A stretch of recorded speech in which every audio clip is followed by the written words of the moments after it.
I would like to ask Colonel Leonardo, what is the success? Is it the war on drugs or the thousands of people killed on the war on drugs? Kita-kita po kami, Mr. Chair. Umiiwas ka kaagad, iho eh. Pares lang tayong galing sa CIDG. Di ba? Pero ako naging hepe, ikaw hindi.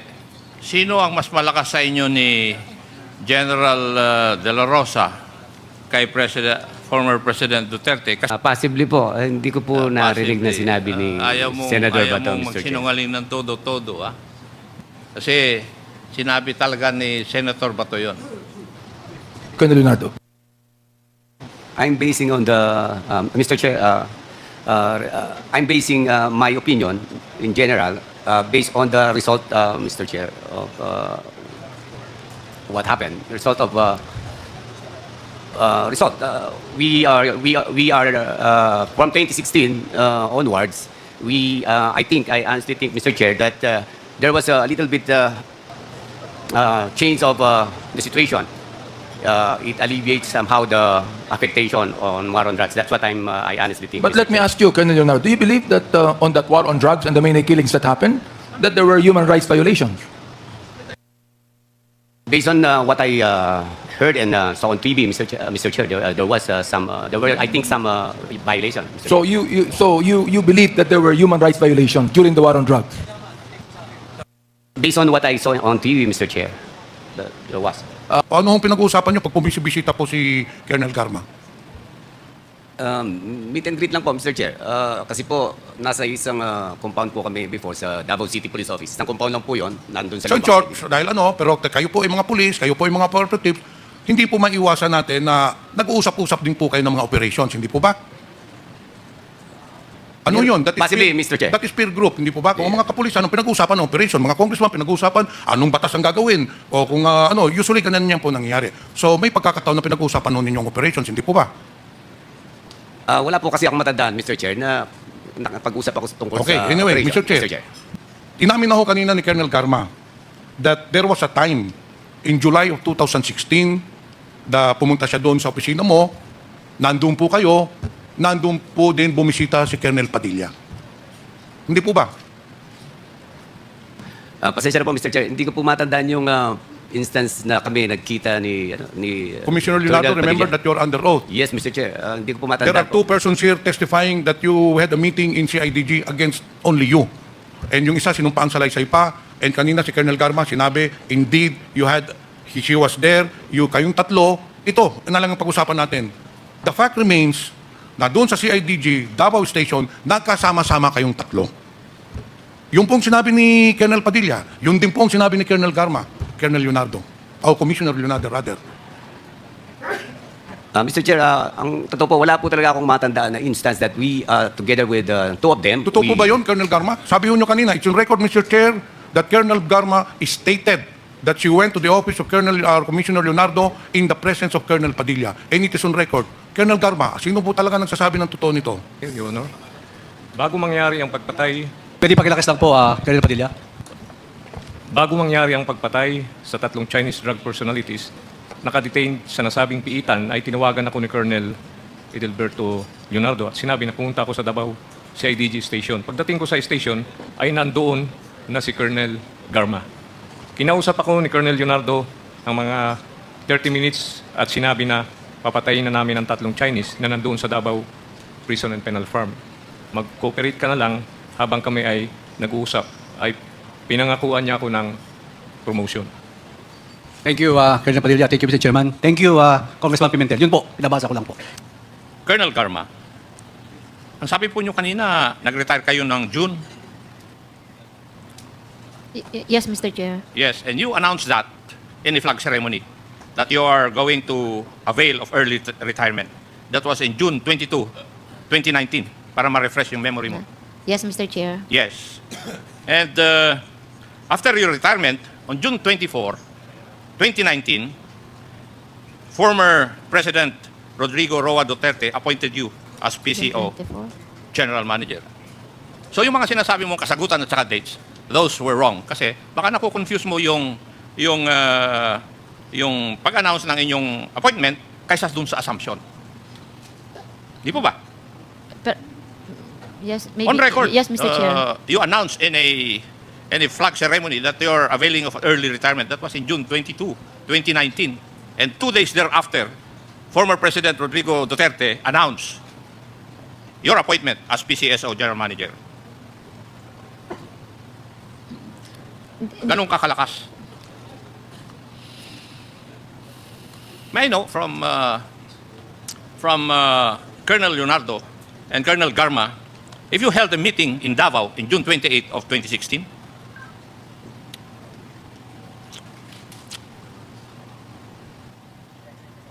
If I may, Mr. yeah, Chair. kayong dalawang tinatanong ko eh. No, Mr. Chair. No.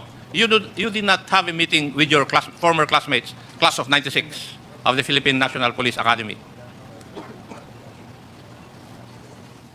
On Remember, you're under oath, ha? on that very day, Mr. Chair. Ano? Same day, Mr. Chair.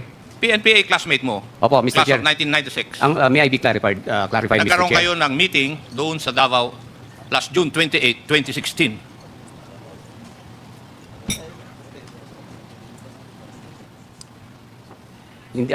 Yes or no? Nagkita-kita po kami, Mr. Chair. Meron pong naalala ko na Kung nagkita-kita kami. nagkita-kita kayo, nag-meeting po ba kayo? Yun ang tanong ko eh. Pakisagot lang po ng yes or no. No, Mr. Chair. You did not meet with your classmates. Mr. Chair, hindi po kami nag-meeting. Nagkita-kita lang kayo. Opo. Ang ibig ko sabihin, Yung mga Mr. Chair, classmates mo, galing sa iba't ibang lugar, nagkita-kita kayo doon. Opo, I think nagkita-kita is po. your answer. Tama? Nagkita-kita. Were you the one who introduced Colonel Garma to then President Duterte? No, Mr. Chair. No. No. Sigurado ka doon. Yes, Mr. Chair. Sino ang mas malakas sa inyo ni General De La Rosa kay former President Duterte? Kasi ito yung mga tanong na indirectly tinatanong ng aking mga kasamahan eh. Ako na lang magtatanong ng diretso.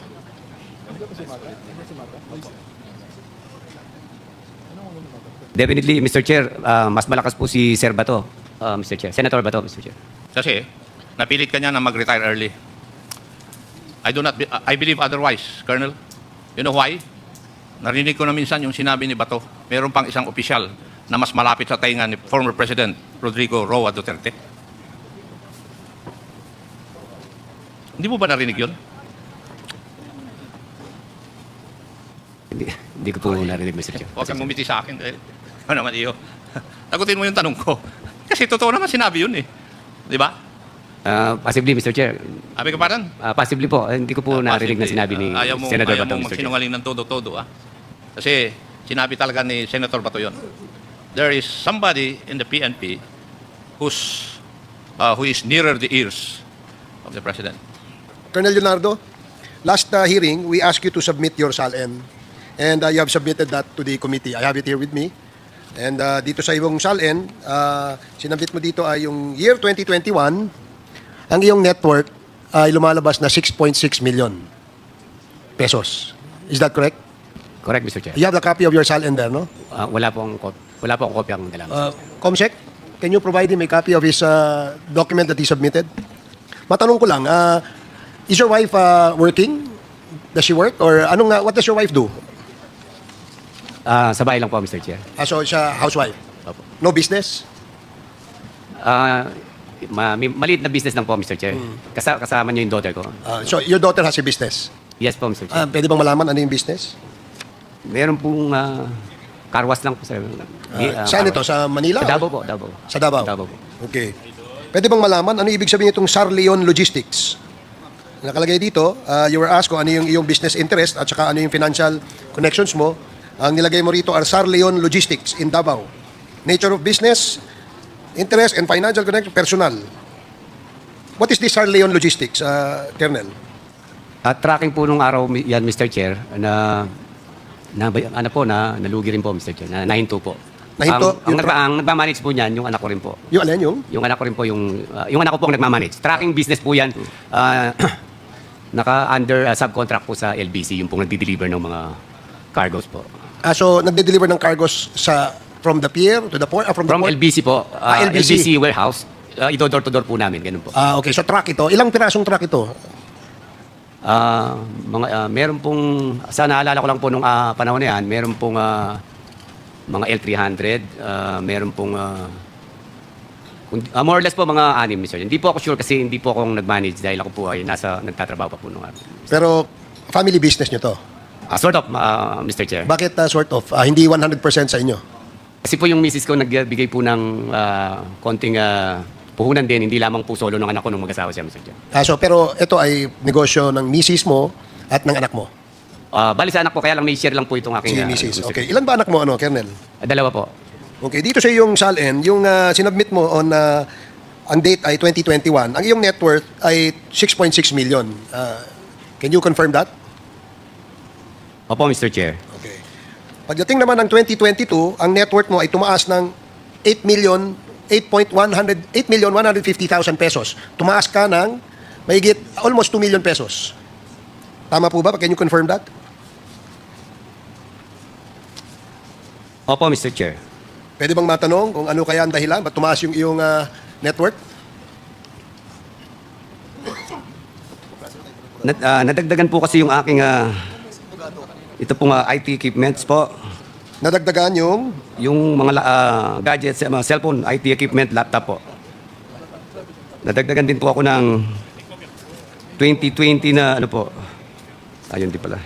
hindi naman tumaas yung Yung kas... kung ano yung dinagdag kas mo, po. kung ano yung sinabi mo rito na iyong personal properties gaya ng IT equipment, laptop, cellphone, guns, firearms, cash at motorcycle, BMW GS1250, furnitures and fixtures, hindi naman nagbago noong 2021 at saka noong 2022. Saan banda tumaas yan?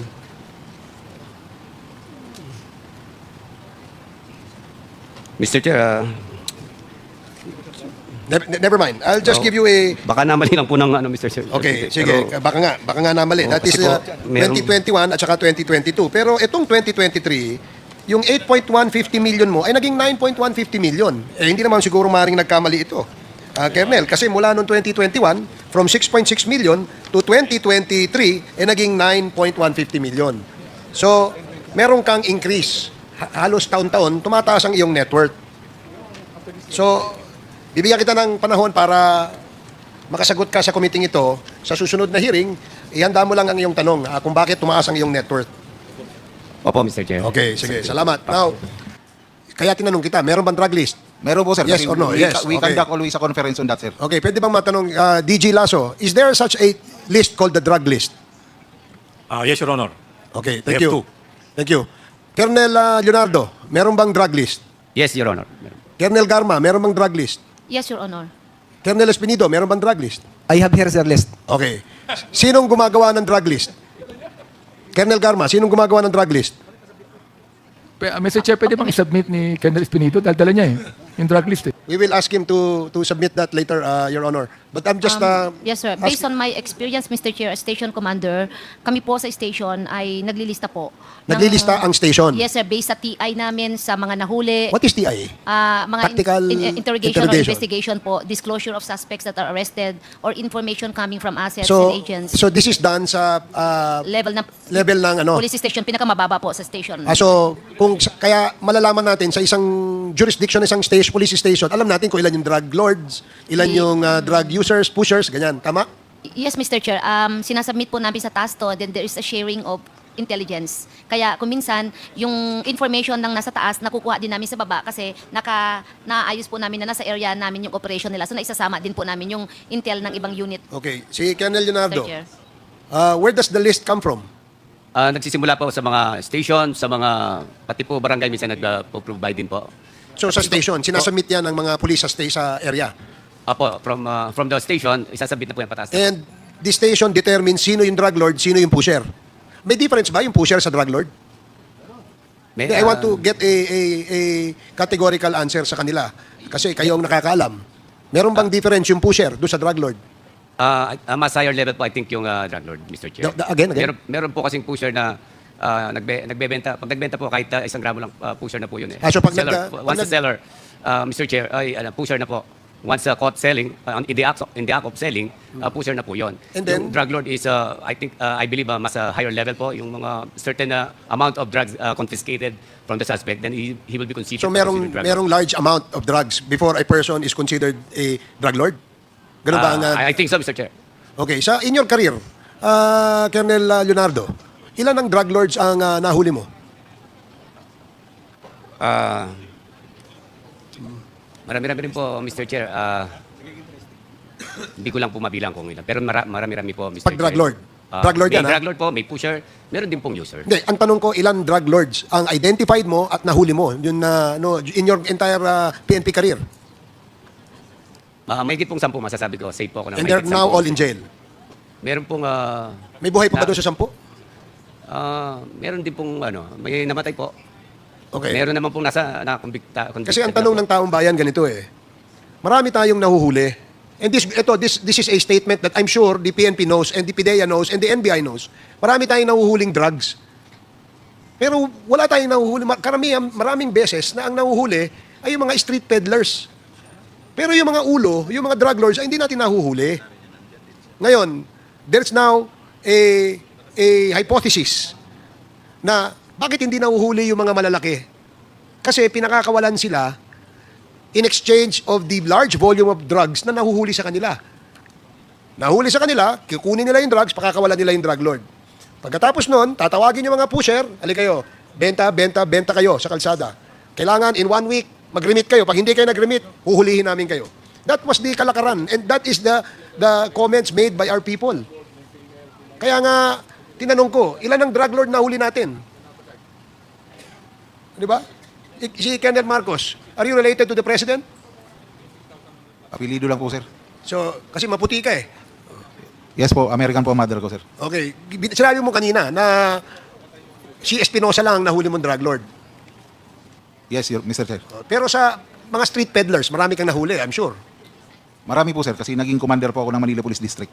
Ilan ang na-dismiss sa mga nahuli mo? Lahat yan, I'm sure, nakasuhan nyo, 9165, di ba? Meron bang nakasuhan? Parang I've been a commander for more than 5 years in Manila Police District. I can only recall one, sir. So you only can recall one that Na was na-dismiss. charged, Na-dismiss ang kaso. na-dismiss. Bakit? Yes, Section 21. Ah, Anong 11, sir. Section 11 nyo hinuli, pero anong reason for the dismissal? Would you know? Yes, sir. I know that because I was able to pinag-explain po ako dyan. Yung operatiba po na in custody with the evidence, nung sinabmit po sa court, hindi po siya nag-countersign. Laging ganun eh. And that's a normal reason. Pero isa lang po yun, sir. Yun ang natatandaan ko, sir. Hindi yung operatiba, iniwan yung ebidensya sa investigador, in-inquest niya, pero yung ebidensya, hindi nakapag-countersign yung arresting officer doon sa evidence. So, okay. So, yan ang nangyayari, no? Kung bakit nadidismiss. Ngayon, General Mata, you know these stories, di ba? Alam mo kung bakit nadidismiss yung mga kaso. Kasi minsan, yung mga pulis, na kasama doon sa operation sa anti-illegal drugs, iniiwan lang sa investigador yung mga ebidensya. And alam natin na madidismiss yan. Di ba? And being the head of PIDEG, siguro dapat i-orient mo ulit yung iyong mga membro sa PIDEG. No, na dapat kapag tayo ay nag-file ng kaso, maging successful naman yung kaso. Yes, sir. Actually, we adhere to the DC-20, sir. We also coordinated our every operation to the DOJ. Make sure For the- also, yes. General Mata, Yes, sir. so that you will not violate the law. Lahat ng anti-drug operations must be closely coordinated with PIDEA and that's what the law says, di ba? Yes, Your Honor. Medyo itong nangyari lang sa amin sa Cavite, sir. Ano to continuous surveillance. Nagkaroon lang ng na hindi sila napasama. Pero yung last operation... Pagka-surveillance ba? Nagse-surveillance kayo? Hindi nyo ini-inform ang PIDEA? Yes, sir. Kasi informed sila pero hindi na sila actual kasama. Sa negation phase. Kasama sila, sir. In fact, may dalawa kaming search warrant sa Bulacan. Kasama sila. It turned out to be negative lang eh. Okay. Talagang dito lang medyo nag-fail, sir. Tsaka rest assured, correct ko, sir. Yun. Sige, dito sa aming recommendang batas. We will conduct investigation. Yes, please. In Yes, the sir. legislation that this committee will recommend, we'll make sure na magiging liable kayo Yes, Your Honor. kung hindi kayo magko-coordinate with PIDEA. Yes, Your Honor. Because that is a provision of Republic Act 9165. And you all know that. Yes, Your Honor. Diba? Okay, so Yes, sir. thank you. So, Congressman Dan Fernandez, your favorite Chair. motion? Nakatanggap kami ng data kay General Bakay on those drug lords na napatay. Nakalagay po doon, I do not know if you have these listings also currently, no? Meron drug lord, ayan, meron drug lord, merong financier, merong maintainer, merong operator, merong pusher, merong user. Meron po ba kayo, General Mata, meron po ba kayo ng ganitong klaseng data? Na-validate po ba nyo ito? I haven't Meron seen pa that. kayo ganitong klaseng data? What we have in our data, sir, is a HBI list of drug personalities. Ano po High value individual and street level individual. Hindi, ito, kompleto po ito eh. Paki-ano lang po sa amin, tanong mo ha? O, sinubmit po ito. Yes, General sir. Bakay sa Yes, sir. amin. I will Ito look po into yung that. mga napatay, died in police operations from July 1, 2016 to June 30, 2022. Ang drug lord, ang napatay 21. Ang financier, ang napatay 9. Ang maintainer, ang napatay 18. Ang operator, ang napatay 12. Ang pusher, ang napatay 7,173. Ang user, napatay din 440. A total of 7,640. Meron po ba kayong ganitong listahan? Hindi Yes, po Your yung Honor. died in police operations, pero na-revalidate nyo itong mga listahan na ito at active pa ho ito at nasa kulungan ba ito o nakasuhan po ito? Meron ba kayong kanyang listahan? Meron po, Your Honor. Pakisabit nyo po sa amin ng listahan kung meron kayo. Yes, Your Honor, sir. Kinakailangan po, yung talagang, Actually, our list is included already in that list you have, sir. I don't think so. Consolidated. No, hindi pa. I don't think so. Sapagkat ito hanggang June 30, 2022 to Ang kailangan namin ngayon, yung pong ganitong klaseng category, pero validated, kinasuhan, nakakulong, at awol. Yun po ang gusto namin malaman. Yes, Your Honor, sir.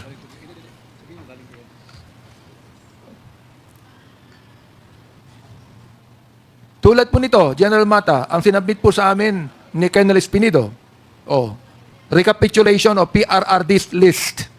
Meron po ba kayo nito? Yes, sir. Nakalagay po, Yes. elected public officials, validated, what's listed? 12. For validation, 1. Killed, 5. Ano itong Ayun, DUI.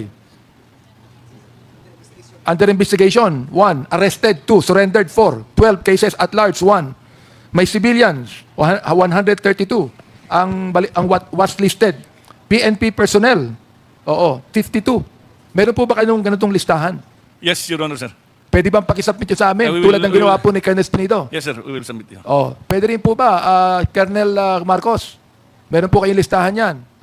Wala po akong listahan, Mr. Chair. Wala kayong listahan ganito. Wala Paano po. nyo masasabihin sa may listahan kayo? Yung sinabi ko po kanina, yung tungkol po sa ginagawang validation ng PRO8 na which I attend regularly. Dinidiscuss po yan ng committee kung sino po yung mga nakalista na drug lords. May listahan drug- kayo doon sa Socsargen, di ba? Si IDG chief kayo doon Mr. Chair.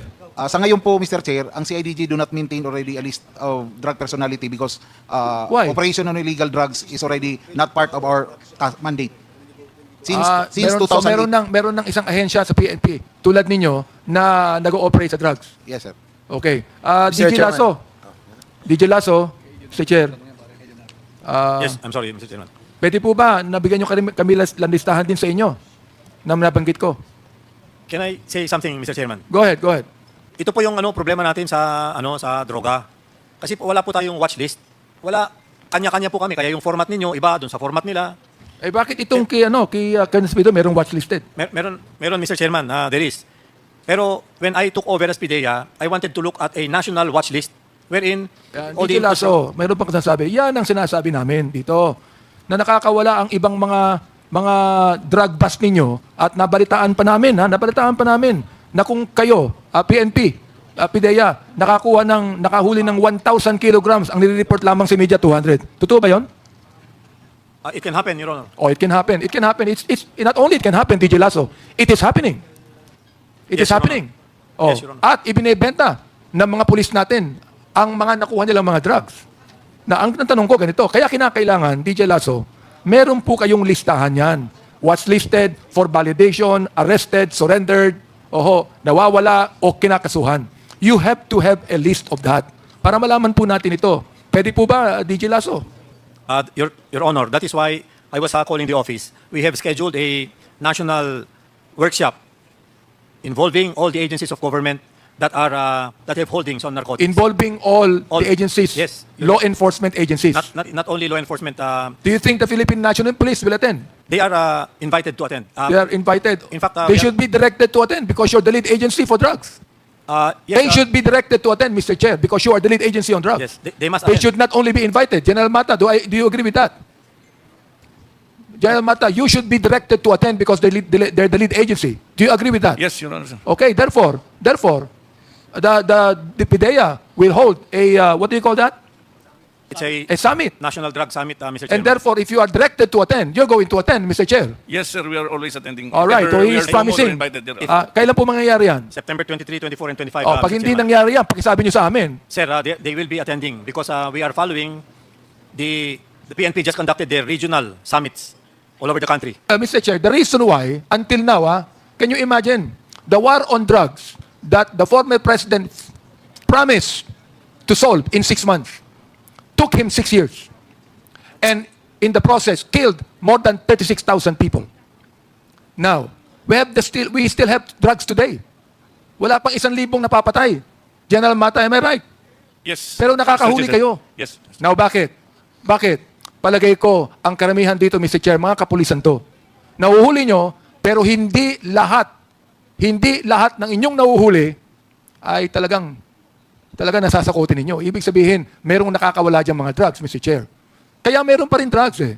Kaya sinasabi ko, while Colonel Espinido here said, at sinabi po niya na siya humingi ng paumanhin na sinabi niya na ang Philippine National Police ay biggest criminal organization. Oo, nagpaumanhin siya. Hindi totoo. Sa akin, mukhang totoo. Until otherwise, DJ Lasso, General Mata, until otherwise, you truly address the drug problem in this country and stop it. Maniniwala po ako that the Philippine National Police holds the biggest drug syndicate in this country. Mr. Chair, Colonel Leonardo, sabi niyo may listahan kayo ng mga drugs watch list, hindi ba? Kailan yun? Panahon niyo o ngayon? Nung panahon po namin, Mr. Chair. Therefore, nung panahon niyo, ano po yung, nung kayo station commander ba o ano? Meron po nung station commander ako, meron din po nung ako'y... CIDG? CIDG po. Ayun, CIDG po kayo ng ano? Sa Davao City, Combal, Del Sur. So meron kayo listahan? Meron naman po lahat, Mr. Chair. Okay. Gusto nga yung malaman dito kung sino yung current na kapalit ninyo sa CIDG. Mr. Chair, I would like to air a warning to each of you in the Philippine National Police. The moment nakaamoy kami na merong involved sa drugs, ang ilang mga police officers namin, papatawag po namin dito. Papatawag po namin dito. Papatawarin namin, pero ipoprosecute namin. Ayos ba yun? Nakalagay sa Bible yun. Hindi kayo maaari makatakas sa prosecution. Pagpapatawad, okay. Pero I would like to air a warning, Mr. Chair. The moment na kami ay makaamoy na mayroong Philippine National Police personnel na involved dito sa drugs na ito, ipapatawag namin dito at isasama namin sa investigasyon, Mr. Chair. Mr. Chairman. Thank you, Congressman Bante. Congressman Fernandez. So maraming pong salamat. Maganda naman po yung ating pinag-uusapan and I hope that the PNP organization, kasi a while ago I was a bit confused about this list. Merong list si Esperido, may list sa PIDEA, wala silang list. So I was in a quandary dahil nga since na para bang magulo po yung listahan. So medyo confusing. And I think I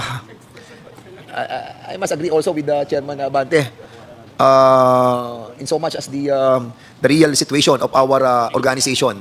Yung ating po mga kapulisan ay at stake in here. So they must be also truthful because there are these hypotheses that was mentioned by our Chairman with regards to these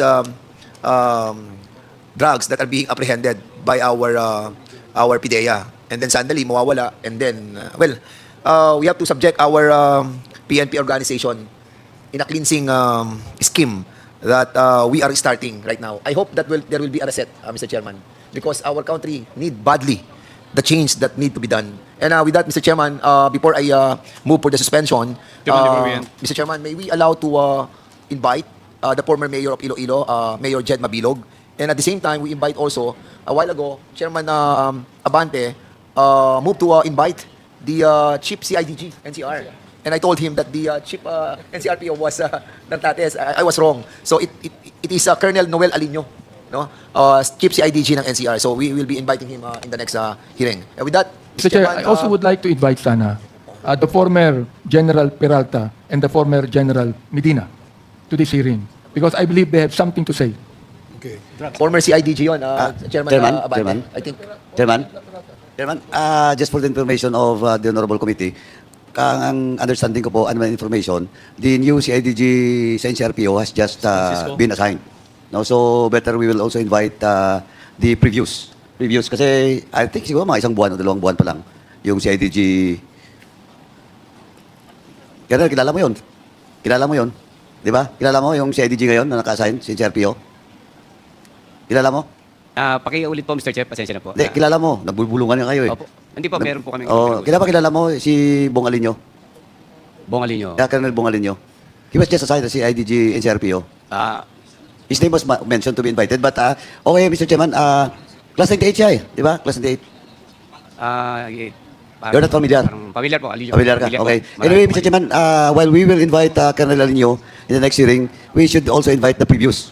Kasi ang kailangan natin dito, yung nakaraan, kasi if my memory serves me right, siguro wala pang 2 buwan na naka-assign si Colonel Alinyo sa CIDG and CRPO. And I do not know who is the previous CIDG. Colonel Marcos, do you know the CIDG and CRPO? Prior to the assignment of Colonel Alinyo? Si Colonel Ana po yung last na... Sorry? Colonel Ana po yung last na pagkalam ko na si IDG and CR. Kaya lang, there were turnover 2 days ago. 2 days ago lang. O nagpalit-palitan po. So, Colonel Ana was relieved sa HRPO, pinalitan ni Bong Alinyo. Tama. Opo. So, we'll invite Colonel Ana siguro on the next hearing, Mr. Chairman. Okay, so Mr. Chairman, 12 hours na po tayo Mr. na nag-hearing. Senior Deputy Speaker, The mind is what? Senior Deputy Speaker. Mr. Chairman, before we close, before Mr. we Chair, suspend, Can I be Mr. Chairman, before we end, before we suspend, sa mga nanonood po, sa mga ating kababayan at sa buong mundo ngayon, napaka-importante po nitong ginagawa natin ngayon. Nandito po kami 9:15 in the morning. 9:40 na po. Isipin mo, may 12 hours na po dito sa ating hearing. Napaka-importante. That's why we formed this Quadcom, headed by our Chairman Ace Barbers, ang ating Chairman ng Dangerous Drugs. Kanina, sabi natin, ang pag-uusapan natin is only EJK, that is human rights. Nandito si Chairman Benny. At yung POGO, we will tackle it next week. And the public order and safety, and the public accounts. And this is for the first time in the history, this 19th Congress will make an history. We will reshape our country.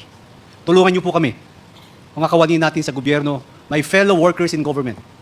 We will lead to reshape this country for our young and future generation. Diniscuss po natin kanina, EJK. Pag nagbenta ka ng drugs, mapupunta sa pagbili ng mga lupa. That's number 2. Number 3, pag nakabili ka ng drugs, nagbenta ka ng drugs, ng droga, mag-aaway kayo, magpapatayan kayo. That is EJK.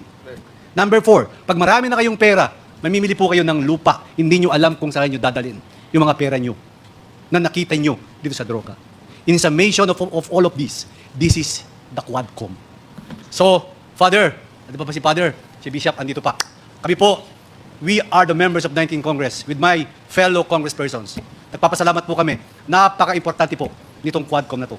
On that note, maraming salamat, Mr. Chairman, to the co-chairman, ng Tower Resource Persons. Magandang gabi pong lahat sa ating lahat.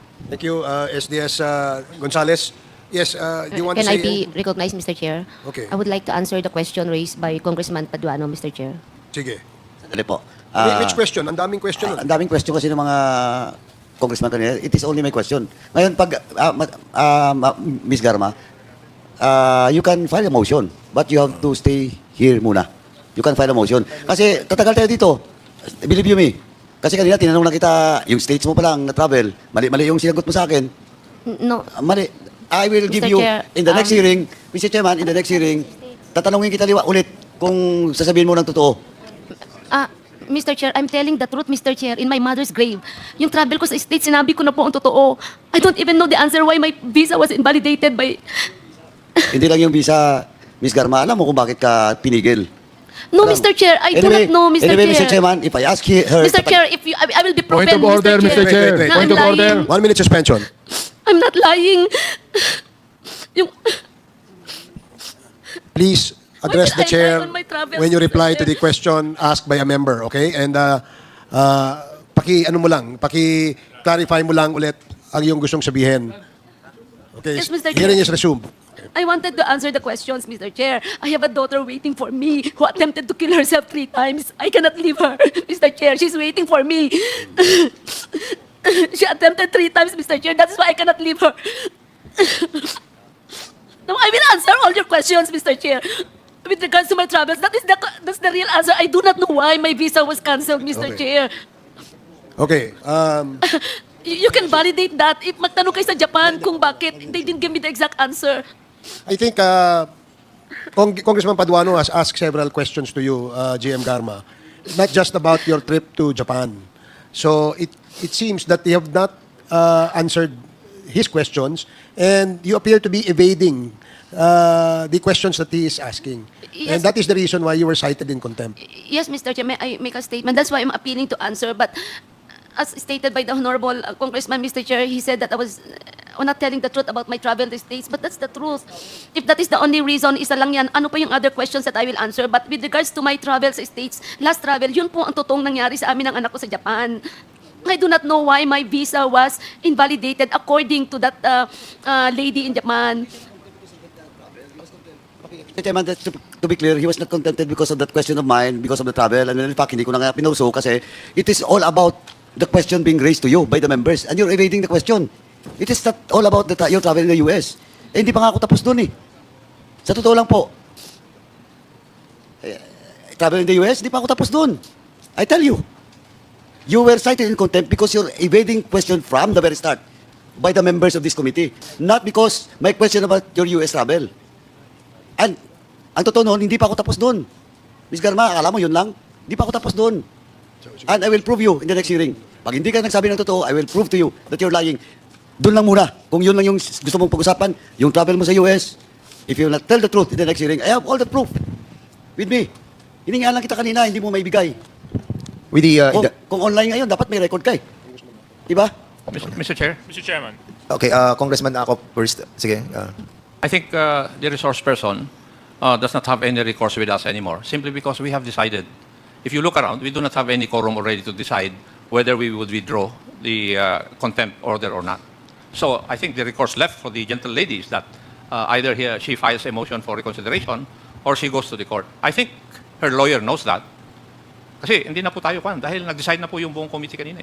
Thank you, Mr. Chair. Thank you, Congressman. And with the, Yes, that is true. That we have already decided, and if you want to question the decision of the committee, you can either question this before a court or file a motion for recon before the Quadcom, and we will certainly entertain the motion. But since the committee has already decided, and Congressman Fernandez Yeah. is About to signaling move. to me to Yeah. give him the floor, and now yes, I give you the floor. with indulgence of, we sympathize with you, Colonel Rohina Garma, no? But of course, we have already decided, and the proper recourse is to apply for a motion for reconsideration. And in relation to your daughter na sinasabi mo po, can you kindly give us a I mean the certificate, no? Kasi we really don't know, no? We will be asking, the Sergeant at Arms to fetch, yung anak niya para to be with her. Para at least ay makita natin yung kalagayan ng kanyang anak. So with that, Mr. Chairman, I think it is just right for us to bring the child in here para makasama po ni Colonel Garma, yung kanya po anak. Yun lang po, Mr. Chairman. And I move to suspend this Quadcom hearing till the next hearing will be scheduled. There's a motion to suspend, duly seconded. Hearing no objection, this committee hearing is suspended.